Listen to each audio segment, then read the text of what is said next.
제가 베드로 서신에 푹 빠졌습니다.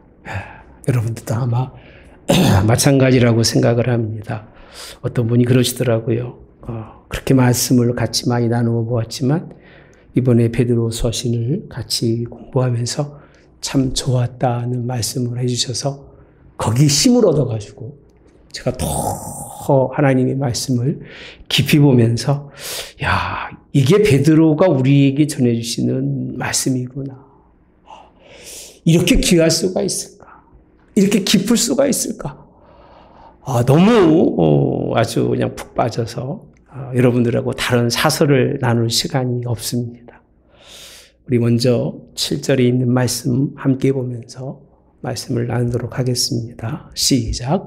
만물의 마지막이 가까이 왔으니 그러므로 너희는 정신을 차리고 근신하여 기도하라. 만물의 마지막 때에 이 세상의 끝이라고 생각하기 쉬운 그 시점입니다. 베드로가 왜 만물의 마지막이라고 했을까? 자신이 살고 있는 때가 성령이 역사할 때고 능력이 일어나고 하나님의 복음은 곳곳으로 사도 바울을 통해서 막 퍼져갈 때 아니겠어요? 소망이 있고 희망이 있고 큰 그런 하나님의 역사를 경험할 때인데 베드로 사도는 이렇게 표현하고 있습니다. 만물의 마지막이 가까워왔다는 거예요. 근사하신 말씀이 정신을 차려라 라고 표현합니다. 정신을 차려서 근신하고 기도하고 쭉 읽어보면 서로 뜨겁게 사랑하고 서로 대접하기를 원망 없이 하고 각각 은사를 맡은 대로 은혜를 맡은 선한 청지기 같이 봉사하라 이렇게 표현합니다. 마지막 때가 가까웠으니까 신중하게 이러한 삶을 살라고 권고해 주는데 그냥 권고해 주는 게 아니라 정신 좀 차리라 그 얘기예요.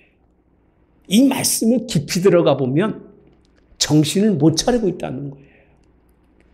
기도하지만 근신이 없는 기도. 근신이 뭔지 알죠? 그저 능력의 기도가 아니라 자기를 살피며 하는 기도. 사랑이 없어요. 뜨겁게 서로 사랑하지를 않아요. 서로 원망 없이 대접하기를 받은 은사대로 하나님의 은혜를 맡은 청지기 같이 봉사하는 삶이 성경에 보면 그런 일들이 이들 사이에 그것이 아주 잘 이루어지고 있지 않다는 것을 우리에게 말씀을 통해서 볼 수 있습니다. 왜 이렇게 살려고 말씀해 주고 있을까요? 그 이유는 너무 간단합니다. 받은 것이 많아서 그런 거예요. 이렇게 꼭 살아야 할 이유는 그렇게 살기 싫어도 그렇게 꼭 살아야 할 이유는 받은 게 너무 많아서 그런 거예요. 하나님의 긍휼하심을 통한 은혜를 받았습니다. 예수님이 나타나셨을 때에 우리에게 베푸실 은혜가 무엇입니까? 존귀 여김받고 또 영광받고 칭찬받는 그런 하나님 앞에 모든 은혜를 받았으니까 이제는 버릴 것 좀 버리고 살아가라 그 얘기예요. 말도 버리고 생각도 버리고 다 버리고 살아가라는 거예요. 그리고 갓난아이처럼 말씀을 사모하며 살아가라고 말씀드렸습니다. 구원에 이르도록 더 큰 믿음의 사람 신령한 그런 마음의 하나님의 산돌로 지어진 그런 교회가 돼서 거룩한 제사장이 돼서 살아가라는 겁니다. 하나님의 택한 백성으로 왕 같은 제사장으로 거룩한 나라가 되어서 그렇게 너희를 여겨줬으니까 이제는 이 마지막 때에 마지막 같은 때에 정신을 차리고 이렇게 살려고 살으라고 우리에게 말씀해 주고 계신 것이 베드로서의 오늘 본문의 시작입니다. 제가 너무 장구한 말씀이라서 뭐 부분은 좀 빼놓고 가겠습니다. 궁금한 분 언제든지 오시면 제가 설명해 드리겠습니다. 이렇게 오늘 베드로는요, 우리에게 정신을 차리고 이런 일들을 해야 할 수밖에 없는 그런 사건들, 다시 말하면 논리적으로 왜 그래야 되느냐라고 하는 것이 지난주 말씀까지 설명해 주고 있습니다만은 3장 8절에 가보시면요, 성경을 피실 분들은 피십시오. 피면 좋을 겁니다. 왜? 넓게 볼 수 있기 때문에. 3장 8절을 함께 봅시다. 시작. 마지막으로 말하노니, 잠깐만요. 마지막으로 말한다고 되어 있어요. 4장에 가서 4장 7절은 만물의 마지막이 가까웠다고 말하는데, 만물이라고 하는 것은 어떻게 보면 우주적인 관념이라면 오늘 본문의 마지막으로 말한다고 하는 이 마지막 경고입니다. 오죽하면 그렇게 말을 계속함에도 불구하고 마지막이다 하고 말하고 있을까요? 자녀들에게 말하죠. 내가 너 마지막으로 경고하는데 그럽니다. 그 마지막 경고가 한 번에 끝나지 않고 또 내일도 마지막으로 말하는데 그렇게 얘기하잖아요. 그만큼 간절하다는 거예요. 그만큼 그들에게 극단적 경고를 하고 있는 말씀이 뭐냐면 마지막으로 말한다. 한 사람 한 사람 개인적으로 해야 할 일이 뭐냐. 마음을 같이하여 동정하고 형제를 사랑하며 불쌍히 여기며 겸손하며. 8절 9절에 가보시면 같이 봅시다. 시작. 악을 악으로 욕을 욕으로 갚지 말고 도리어 복을 빌라. 이를 위하여 너희가 부르심을 받았으니 이는 복을 이어받게 하려 하십니다. 지난주 마지막 본문이었습니다.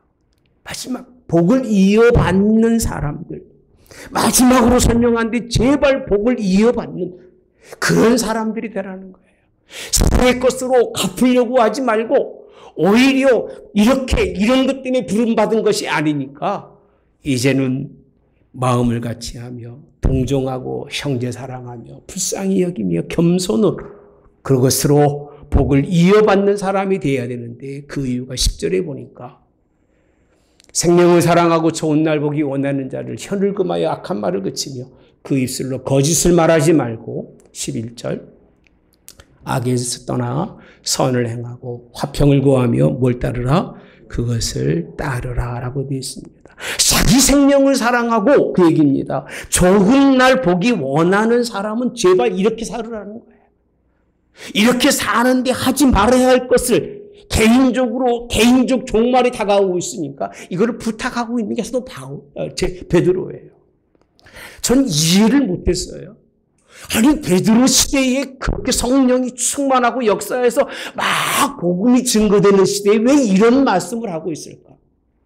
축복해도 부족하고 그들의 그 삶이 정말 자기 것을 팔아서 오직 교회를 세우는 일에 열심히 했던 그들이 그 풍성한 인구가 많았고 수많은 사람이 있었을 그때 왜 이런 설교를 하고 있을까? 이렇게 안 하고 있다는 얘기예요.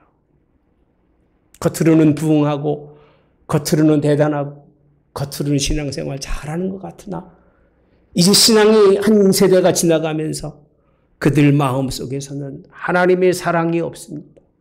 동정이 없어요. 불쌍히 여기거나 겸손함이 없어요.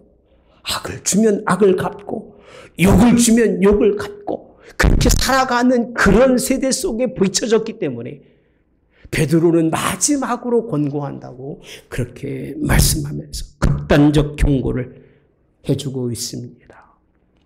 여러분, 우리는 마지막의 때에 그러면서 13절에 은혜의 사람이 할 일이 뭔가라고 했을 때 이렇게 표현하고 있습니다.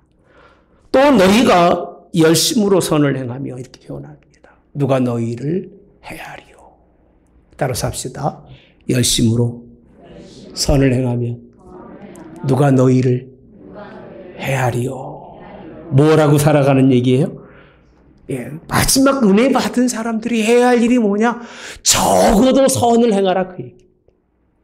따라서 합시다.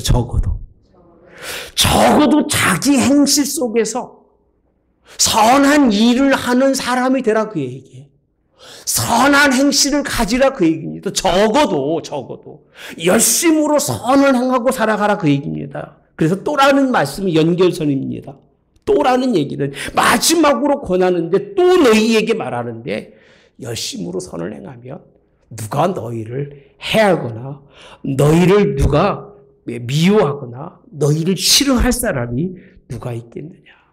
선에 대한 보편적 그런 말씀일 겁니다. 보편적 기준의 삶이 우리는 선을 위해서 인생을 살아가라고 그렇게 설명해 주시는데 여기서 머무르면 안 됩니다. 14절에 보면요. 이렇게 표현합니다. 그러나라고 되어 있어요. 선한 인생을 살으면 누가 욕하지 않을 거예요. 남의 그냥 좋아하는 얘기만 해주면 욕먹을 일이 없어요. 누가 욕하겠습니까? 좋은 말만 해주는데. 예. 14절에. 그러나예요. 의를 위하여 고난을 받으면 목이 있다가 복이 있는 자리 이렇게 표현합니다. 그럼 뭘 받으라는 얘기입니까? 선을 행하는 것 이상의 것을 우리는 해야 되는데 그게 뭐냐면 의를 위하여 고난을 받으라 얘기해요. 복이 있다고 표현하는데 이 복이 무슨 복이냐면 앞에서 말하는 이어받는 복입니다. 이어받을 복. 마음을 다해서 이 세상에 사랑하고 불쌍히 여기며 겸손하게 인생을 살아가는 그런 인생의 자기 생명으로 해서 좋은 날을 위해서 그런 인생의 삶을 살아가는 사람이 복 있는 사람이라는 거예요. 그런 사람은 무슨 사람이냐? 의를 위해서 고난받는 사람이라는 거예요. 마음을 다하는 게 쉬운 일입니까? 어려운 일입니까? 자기 마음대로 살아가는 건 쉬운 일이지만 마음을 같이 하는 건 어려운 일이에요. 한 가정에 둘이 같이 하는 법이 얼마나 어렵습니까? 하물며 교회에 수십 명의 사람들이 마음을 같이 해서 하나님을 섬긴다? 그리 쉬운 일이 아니에요. 의의 고난이라고 생각하지 않으면 할 수 없는 일입니다. 그래서 복이 있으니까 두려워하는 것을 뭐 하지 말라? 두려워하지 말래요. 그들이 두려워하는 거라고 되어 있어요. 그 사람들이 두려워하는 그것을 두려워하지 말래요. 예. 그 다음에 뭐 하지 말고? 근심하지 말고. 15절에 가보시면 너희 마음에 그리스도를 뭐로 삼아? 주로 삼아. 참 이 설교 하나하나의 구절을요 그냥 넘어갈 수가 없어요, 여러분들이. 복 있는 사람이 그 얘기입니다. 의를 위해서 고난받는 사람이 어떤 사람이냐면 마음에 그리스도를 주로 삼아서 거룩하게 하고라고 되어 있습니다. 아까 앞에서 말한 산돌이신 예수님의 그 모습을 본받아서 안에 교회가 이루어지는 사람이에요. 고난의 사람은 자기 안에 교회를 이루는 사람이에요. 배고파서도 아니고 뭐가 없어서도 아니고 내가 돈이 없어서도 아닙니다. 우리가 받는 고난은 그런 게 아니에요. 육체가 약해서 받는 고난이 아니라 예수 그리스도가 자기 안에 계셔서 그리스도로 말미암아 거룩한 하나님의 성전이 되려고요. 그거를 위해서 부단히 싸우는 거예요. 그래서 소망, 너희 속에 왜 그렇게 인생을 살으느냐고 그들이 두려워하는 걸 따라가지 아니하고 이 모습대로 살으니까 너희 소망이 뭐냐라고 이유를 묻는 사람에게 나는 이것 때문에 이 인생을 삽니다라고 항상 준비한다는 거예요. 고난은 준비된 사람이 받는 거지 준비되지 않고 갑자기 고난이 오면 예수님 나는 그 십자가의 고난을 지겠습니다. 다 헛소리입니다. 헛소리예요. 항상 준비하고 온유와 두려움으로 하되 16절 시작. 선한 양심을 가지라. 잠깐만요. 앞에서는 선을 행한다고 되어 있는데 여기서는요. 선을 행하라고 되어 있질 않아요. 뭘 가지라고 되어 있어요? 양심이라고 표현합니다. 선한 양심을 가져라. 그리스도 안에 있는 너희의 선행을 욕하는 자들로 그 비방하는 일에 부끄러움을 당하게 하려 함이라라고 되어 있는데 여기서 선한 양심은요. 우리가 말하고 있는 선함은 다릅니다. 많은 사람들이 예수님을 믿고 인생을 살아가고 있습니다마는 그 행실이 선한 것 같고 선하게 비춰질지는 모르지만 그 마음속에 그리스도의 고난인 의가 없으면 양심이 선한 게 아니에요. 행동만 선한 척하는 거예요. 예수님 당시 바리새인들이 그랬고요. 베드로 당시 교인들이 많이 모일수록 굉장히 선한 행동을 하지만 그 마음속에 선한 양심이 없는 행동을 하는, 이건 선이 아니에요. 그건 껍데기만 선이지 그 속은 하나님의 심판을 면할 수 없는 그런 일이라고 성경은 말씀해 주고 계십니다.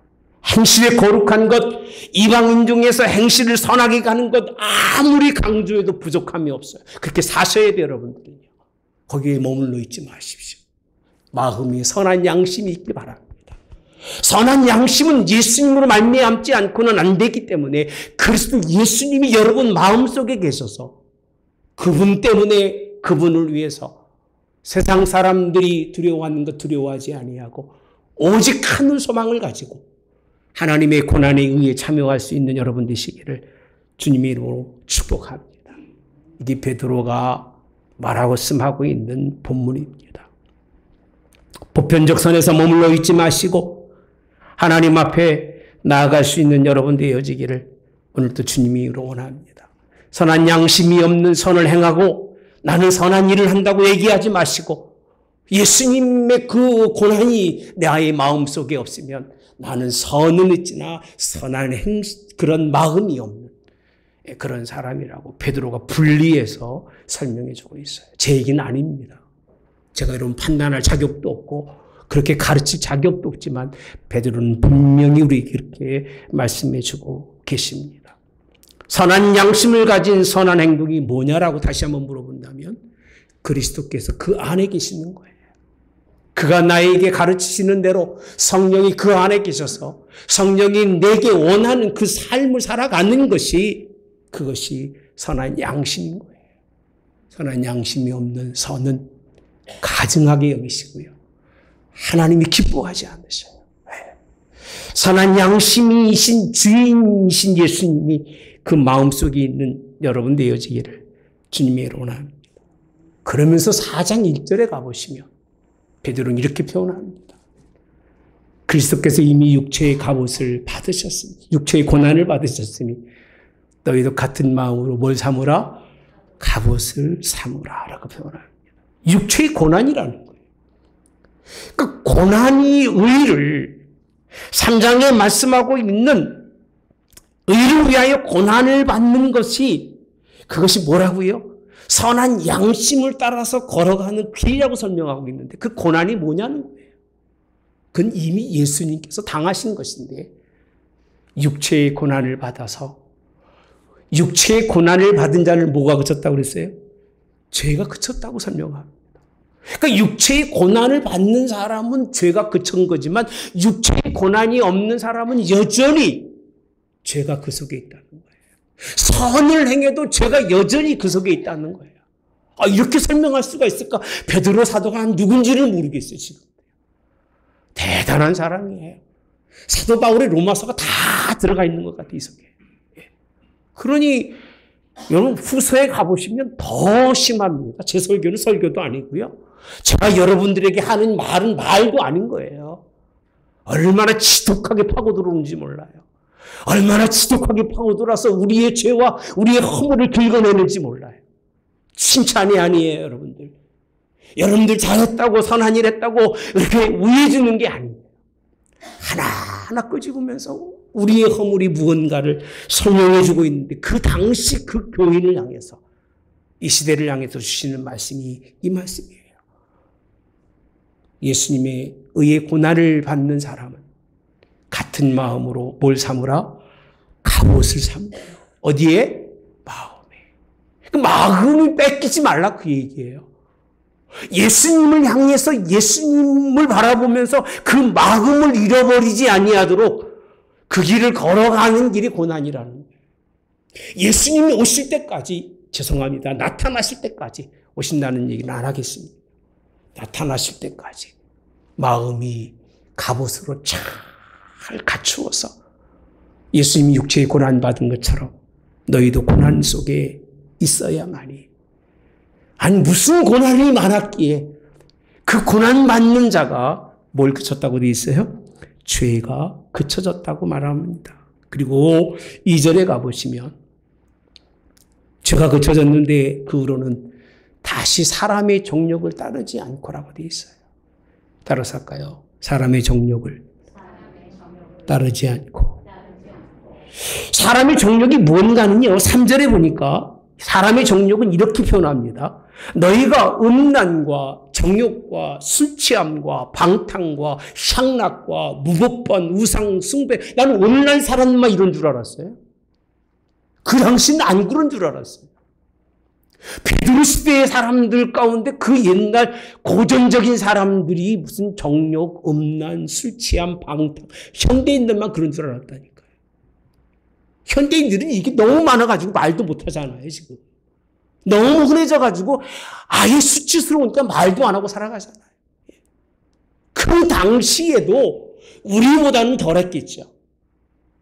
그 다다음 주 되면 후서에 가보시면 베드로가 소돔과 고모라 성을 이렇게 거론을 합니다. 그 이유는 그때 설명드릴게요. 네. 여러분, 이것이 뭐냐면 이방인의 뜻을 따라 이렇게 표현합니다. 행한 것이 지나간 때로 뭐 한다고 되어 있어요? 족하다라고 되어 있습니다. 지나간 때로 족하다. 예. 예. 4절에 가보시면 이러므로 너희가 그들과 함께 그런 극한 방탕에 다름질하지 아니하는 것을 이렇게 표현합니다. 그나마 예수님을 믿는 사람들이 의의 고난을 통해서 선한 양심으로 그 일을 이루어가는 사람들은 그 길에 함께 서지 아니한 것을 어떻게 여긴다고요? 이상히 여기서 비방한다는 거예요. 이 세계가 바른 세계입니까? 잘못된 세계입니까? 예? 같이 안 간다고 여러분 비방하고 같이 안 간다고 이상히 여기는 그 세계가 바른 세상이에요? 잘못된 세상이에요? 잘못된 세상이잖아요. 아닌 건 아니라고 설명합시다. 긴 건 기라고 하고요. 잘못된 세상이잖아요. 그 어떻게 바른 세상입니까? 그럼 베드로가 하나님의 복음을 전하면서 이방인들에게 이 말씀 전하고 있을까요? 아니에요. 교회 안에도 그렇게 세상 사람들처럼 육체의 고난을 받아서 예수님께서 우리의 죄를 면해 주셨음에도 불구하고 그것을 값을 삼지 못하고 똑같이 이방인의 행했던 그 이방인의 뜻을 따라서 그렇게 인생을 산다는 거예요. 그들이 비방하면서 이상히 여긴다. 여기까지만 하고요. 다시 4장 2절에 보면 그 후로는 다시 사람의 정욕을 뭐하지 않는다? 따르지 않는데요. 그럼 뭐 하라는 거예요? 뭐라고 돼 있어요? 시작. 하나님의 뜻을 따라 육체의 남은 때를 살게 하려 함이라. 이렇게 돼 있어요. 그러니까 얼마를 사느냐가 중요한 게 아니라 나에게 얼만큼 남겨준 인생의 삶이 있느냐가 중요한 거예요. 그때까지만큼이라도 누구의 뜻을 따라서 하나님의 뜻을 3절에 뭐라고 돼 있습니까? 아까 이방인의 뜻과는 정반대잖아요. 이방인의 뜻에 따라 사는 것은 이제 잊어버리라는 거예요. 그렇게 살지 말라는 거예요. 제발 이렇게 살지 마시기 바랍니다. 그리고 누구를 따라? 하나님의 뜻을 따라 남은 때를 살라고 우리에게 설명해 주고 있는 부분이 본문에 있는 말씀입니다. 다시 한번 본문 7절에 가보시면 이런 세대를 뭐라고 표현하느냐? 따라서 할까요? 만물의 마지막이 가까웠으니 이렇게 표현합니다. 그런 세대가 만물의 마지막이 가까웠다는 거예요. 베드로가 지금 그런 시대 앞에 있는 거예요. 베드로가 바라볼 때 지금 그렇게 많이 수십만 수백만 년이 모이면 뭐 하겠습니까? 그들이 모여서 하나님의 뜻을 따라서 하나님께 순종하겠습니다라고 그런 길을 걸은 게 아니라 그 얘기입니다. 그러니까 하는 말씀이 우리가 이런 인생의 삶을 살고 있는 우리 공동체를 가만히 보니까 우리 공동체는 만물의 마지막이 가까운 공동체라고 그렇게 설명하고 있는 거예요. 어떤 이들은 이 만물의 마지막이 우주적 멸망과 종말, 예수님이 곧 다시 오신다고 설명합니다만 철저 종말론이라고 하는 개념하고 베드로가 말하는 개념하고는 개념 자체가 달라요. 우린 너무 철저 종말론에 빠져들어가지고 시간적 종말 그렇게 생각하고 있습니다만은 베드로가 바라보는 마지막은 그게 아니에요. 하나님의 거룩함을 잃어버리고 하나님의 뜻을 따라 인생을 사는 것을 잃어버릴 그때가 마지막 때라고 이렇게 설명해주고 있습니다. 정신을 좀 차리라고 얘기해요. 그리고 원하는 게 그렇게 큰 일이 아닙니다. 근신해서 기도하고 사랑하고 그 얘기입니다. 서로 봉사하고 뜨겁게 사랑하고 허다한 죄 받은 은사대로 봉사하고 무슨 일을 하더라도 네가 하는 것처럼 하지 말고 하나님이 그렇게 공급하시는 힘으로 하는 것 같이라고 되어 있어요. 같다라는 거 라이크예요. 비슷하다는 얘기지 일치가 아닙니다. 여러분. 우리는 만물의 마지막이 왔다는 것은 의의 고난, 예수님이 받으시는 고난 그 사건을 다시 설명해 주는데 이 비유를 어디서 설명하느냐면 3장 18절부터 설명해 주고 있어요. 제가 말씀드렸잖아요. 오늘 본문의 말씀은 잠깐만 깜빡하면 다 놓칩니다. 그럼 예수님께서 아까 앞에서 말씀드린 것처럼 육체로 말미암아 고난받아 죄를 그치게 하신 것이 예수님 18절의 이 말씀입니다. 단번에 죄를 위하여 죽으사 의인으로서 누구를 대신했어요? 불의한 자를 대신했다. 그 은혜를 입은 게 누구죠? 우리예요. 이는 우리를 하나님 앞으로 뭐 하려고요? 인도해서 살려고요. 하나님의 뜻을 따라서 하나님이 원하는 삶을 살게 하시려고 우리를 이렇게 인도하셨다는 거예요. 그렇게 인도하셨다는 거예요. 누가? 그리스도께서. 그래서 하신 말씀이요. 예수님은 육체로 죽임을 당하시고 뭐로는요? 영으로는 살리심을 받으셨으니 19절 시작. 그가 또한 영으로 가서 옥에 있는 영들에게 선포하신 이게 제가 굉장히 의문이었어요. 아니 예수님이 저 지옥에 가서 저 옥에 가서 하나님의 그 하나님의 말씀을 선포하셨구나 이런 생각도 하지 않은 게 아니에요. 근데 가만히 성경을 또 읽고 또 읽고 또 읽으면서 느낀 게 뭐냐? 베드로가 바라보고 있는 세상은 베드로가 바라보고 있는 교회에 선한 양심이 없는 더 나아가서는 고난의 참 의미를 모르는 그곳은 그 얘기입니다. 다 옥이에요. 옥. 옥이 뭔지 아세요? 가다로운 거예요. 그러니까 세상 자체가 이미 하나님이 보시기에는 다 멸망해도 부족함이 없을 만큼 그렇게 죄악으로 가득 찬 거예요. 누구 시대라고 이 시대가요? 누구 시대 이 시대가요? 초대교회 시대예요, 여러분이 이게요. 나는 왜 그렇게 설명을 하고 있는지를 몰랐어요. 근데 그들의 행실을 지적하고 있는 거 보면 아, 이래서 그렇구나. 한국 교회가 얼마 전까지만 해도 이렇게 지독하게 살진 않았잖아요. 긍휼히 여길 줄 알고 사랑이 뭔지를 알 줄 알고 하나님 앞에 헌신과 봉사가 뭔지를 알았던 시대인 사람들인데 지금은 뭐가 근신하는 건지 뭐가 맨날 그래요. 목사님 교회 혼나고 간다고 그러는데 혼 좀 나셔도 돼요. 네. 왜? 못하면 혼나는 거예요. 차라리 저한테 혼나는 게 낫지 하나님이 우리 이 세계를 정말 지옥에 있는 사람들처럼 여기면서 하나님 우리의 삶의 이 모든 부분을 심판의 장으로 여긴다면 무슨 소망이 있을까요? 저는 소망이 없다고 봅니다. 오히려 저는 오늘 이 말씀을 갖고 나올 때 굉장히 고민했어요. 하나님 어떻게 해야 합니까? 근데 마음이 설교하려고 딱 섰는데 얼마나 평안한지 몰라요. 왜? 이것을 선포할 수 있다는 것처럼 감사한 일이 없는 거예요. 우리가 죽을 수밖에 없는 그 상황 속에서 살 길을 베드로를 통해서 열어줬는데 얼마나 감사한지 몰라요. 그래서 20절에 보니까요. 이거는 뭐랑 비교하느냐면 그들은 전에 노아의 날 방주를 준비할 동안 하나님이 오래 참고 기다리실 때 어떻게 하지 않는 사람들이에요? 복종하지 않는 사람이에요. 지금도 똑같이 복종하지 않는 사람들이라는 거예요. 복종하세요. 아멘. 복종하세요. 말씀이란 복종하셔야 돼요. 젊은 목사가 복음을 전해도 복종해야 되고요. 또 연로한 분이 전해도 복종해야 됩니다. 무식해도 복종해야 되고요. 유식한 사람이 복음을 전해도 복음에는 복종하셔야 되는데 노아의 시대는 안 합니다. 잘나서 안 해요. 다 개인적으로 아주 얼마나 독특한 사람들인지 모릅니다. 근데 이렇게 표현합니다. 방주에서 물로 말미암아 구원을 얻은 자가 몇이라고요? 몇이라고요? 8이래요. 마지막 때라는 거예요. 그때 가요.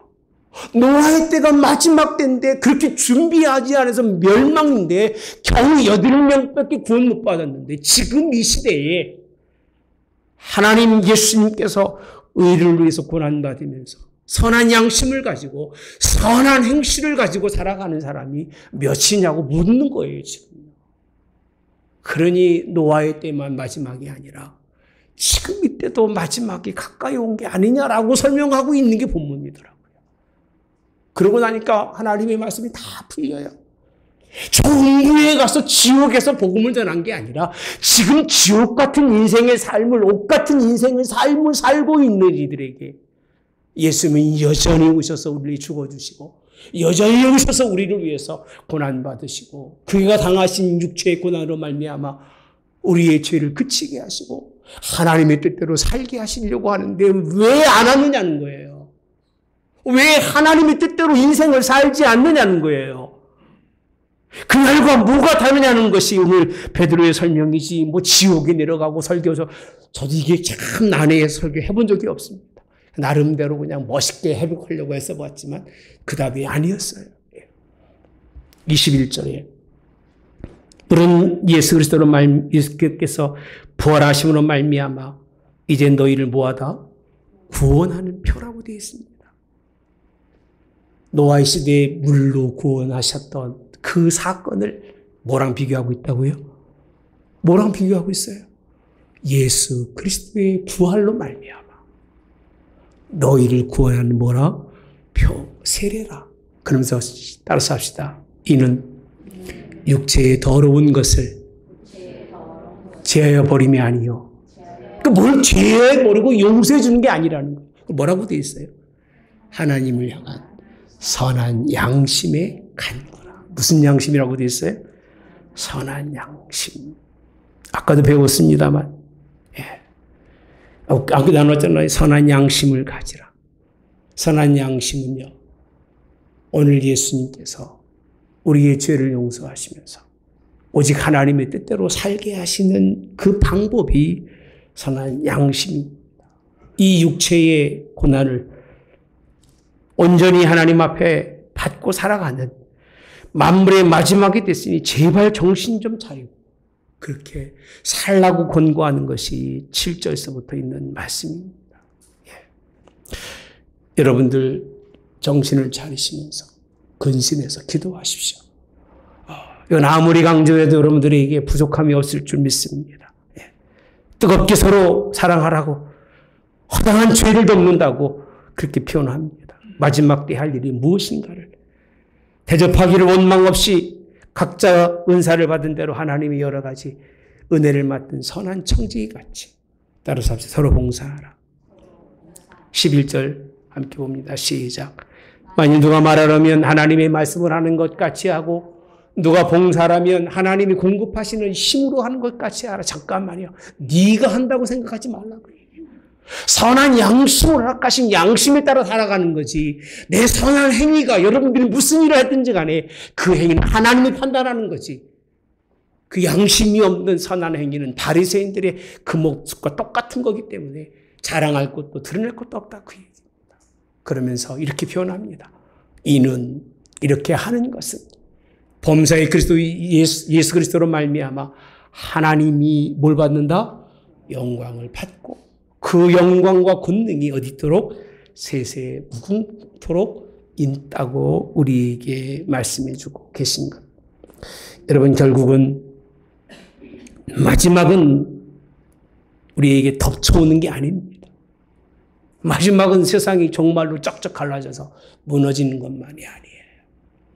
마지막이 가까웠다는 것은 하나님의 심판이에요. 하나님의 심판을 두려워하세요. 세상이 망하는 걸 두려워하지 마시고 내 육체가 부서지는 것을 두려워하지 마시고 하나님의 심판을 두려워하셔야 돼요. 삶이 망가지는 걸 두려워하지 마시고 하나님의 뜻대로 살지 못해서 내 영혼이 망가지는 것을 두려워하셔야 돼요.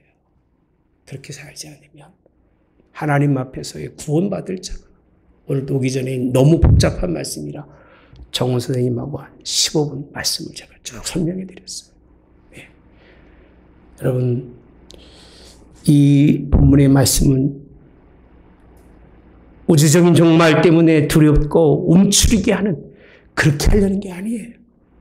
하나님의 뜻대로 영광을 위해서 정신을 차리고 살아서 그가 기뻐하는 인생의 삶을 살라고 가르쳐 주시면서 그렇게 살아야 우리를 구원하시는 부활의 하나님 예수님의 그 능력을, 그 자리를 참여할 수 있게 아니겠느냐. 천국에 살다가 하나님 나라 가시기를 주님의 원합니다. 12절에서부터 보시면 사랑하는 자들아 너희를 연단하려고 오는 불시험을, 이 고난의 것을요 뭐라고 부르느냐면 연단하려고 오는 무슨 시험이에요? 불시험이에요. 불시험을 이상한 일 당하는 것 같이 뭐하지 말아라. 이상히 여기지 말래요. 우린 조금만 어려워도 뭐 힘들어요, 어려워요, 죽겠어요. 그렇게 여러분 작은 일에도 그저 죽는 소리 하면 진짜 죽을 일 생기면 어떡할 겁니까? 네. 그런 일이 온다고 이상히 여기지 말라. 13절, 오히려 너희가 그리스도의 어디에? 고난에 참여하는 것으로 뭐하라? 즐거워하라고 되어 있습니다. 즐거워하라. 영광 나타나실 때 너희로 즐거워하고 뭐하게? 기뻐하게 하신다. 이 결론입니다. 4장의 결론이. 14절, 너희가 그리스도의 이름으로 치욕을 당하면 무슨 사람이다? 복 있는 자래요. 치욕까지 먹으래요. 욕까지 먹으라는 거예요. 그래서 목회자는 욕까지 먹으면 되는 거예요. 예. 예수님은 말씀하셨잖아요. 예. 발복의 마지막에 의를 위해서 핍박을 받고 욕먹는 사람은 복이 있는 거예요. 예. 저도 욕먹는 건 두려워하지 않습니다. 예. 그러면서 하신 말씀이 영광의 영, 곧 하나님의 영이 누가 어디 위에? 너희 위에. 영을 구원하러 오셨던 이 모든 세상 사람들 가운데 이렇게 인생을 사는 사람에게 하나님은 그 영을 구원하시겠다는 거예요. 영이 구원받는 여러분 되시기를 바랍니다. 15절, 너희 중에 누구든지 살인이나 도둑질이나 악행이나 남의 일을 간섭하는 자로 뭘 받지 말아라? 고난받지 말래. 남의 일든 고난받지 말고. 16절, 그리스도인으로 고난을 받으려면 부끄러워하지 말고 도리어 그 이름으로 뭘 돌리라? 하나님께 영광을 돌리라. 17절 시작. 하나님의 집에서 심판을 시작할 때, 잠깐만요. 하나님의 집에서 심판을 시작할 때가 되었다. 마지막 때는요, 심판이 세상을 향해서 안 한다니까요. 다니엘서 있는 말씀이잖아요. 하나님은 성전에 앉아있는 늙은 장로 머리 위부터 칼이 들어가는 거예요. 늙은 장로의 머리 위부터 하나님은 심판하신 하나님이세요. 그래서 하신 말씀이 심판할 때가 되었다고 말씀합니다. 우리에게 먼저 하나님이 복음을 순종하지, 자, 만일 우리에게 먼저 하면 그렇게 됐습니다. 심판이 먼저 되면 하나님의 복음을 순종하니 아니하는 자들의 그 마지막이 어떠함이라고 표현합니다. 우리가 심판을 당해서 하나님 앞에 작은 것 받는다면 뜻대로 순종하지 않는 사람들의 그 심판이 얼마나 크겠냐는 거예요. 18절. 또 의인이 겨우 구원을 받으면 경건치 아니한 자와 죄인은 어디에 서리요? 이렇게 표현합니다. 뭐라고 되어 있냐면요. 겨우 구원을 받으면 이 말씀대로 순종하면서 하나님의 뜻대로 하나님 나는 구원의 백성입니다라고 얘기할 수 있는 사람이 얼마나 될까요? 그러나 그렇게 돼야 됩니다. 아멘. 그래야 하나님 앞에 설 수 있습니다. 제 복음이요, 제가 전하는 말씀이 제게 아닙니다. 다른 건 하나도 더한 것도 없고 한 번도 저는 여러분 제 사견을 넣은 적이 없어요. 예. 어떤 분이 그러더라고요. 목사님 공부한 것 좀 얘기하세요. 저 할 거 다 했습니다. 예. 책 읽은 건 얘기하세요. 읽을 만큼 읽었습니다. 얘기 안 합니다. 할 이유가 없어요. 그게 여러분들을 구원하는 게 아니고 경험하지 않은 게 없습니다. 말하지 않는 거는 그게 여러분들에게 유익이 안 되는 거예요. 좀 뭔가 마음은 아파도 이 복음이 내 영을 이 죄악된 세상, 다 멸망 쓸어버려도 세상, 될 만한 세상 속에서 구원하는 힘이 이 말씀밖에 없으니까 전해드리는 거예요. 그렇게 살고 그렇게 천국 가자는 거지 다른 이유 하나도 없습니다. 제가 여러분들의 그럴 이유가 뭐가 있겠습니까? 그럴 이유가 하나도 없는 거예요. 그게 진짜 생명이 있기 때문에 그런 거고요. 그게 좋은 날 보기 원하는 자들이 가질 수 있는 소망이 그곳에 있기 때문에 전해드리는 거예요. 더하면 더하지 덜하진 않을 겁니다. 왜? 베드로가 보는 시대보다 우리가 더하기 때문에. 베드로 뭐 칭찬합니까? 베드로 설설에서 뭐 그렇게 잘했다고 얘기하십니까? 딱 한 번 하십니다. 베드로후서 1장에 가면 해요. 예. 그것도 그냥 칭찬이 아니에요. 예. 우리가 잘 서야 됩니다. 아멘. 경건치 아니한 자와 죄인은 어디 서리요? 이 말씀을 들어보니까요. 19절 그러므로 하나님의 뜻대로 또 뭐라고 되어 있어요? 고난을 받는 자들아 이렇게 표현합니다. 또한 선을 행하는 가운데 그 영혼을 미쁘신 창조주께 의탁할지어다 이렇게 표현합니다. 선을 행하는 가운데 선한 양심으로 선을 행하는 것이고 고난 속에서 하나님의 그 선의 역사들을 바라보면서 착한 행실, 거룩한 행실로 아버지 닮는 인생을 살아가는 것. 고난이 와도 그렇게 이겨가는 사람들이 하나님의 승리한 사람인 걸 믿으시길 바랍니다. 여러분 마음과 행동하는 삶이 있기를 주님이 원합니다. 우리는 맛보았기 때문에, 우리는 들었기 때문에 예수님이 그 삶의 길을 다 보이셨잖아요. 어떻게 이룰 것이고 이 세상을 어떻게 심판하실 것까지 다 보이셨잖아요. 더 볼 게 뭐가 있겠습니까? 이래도 보지 못한다면 어쩔 수 없겠죠.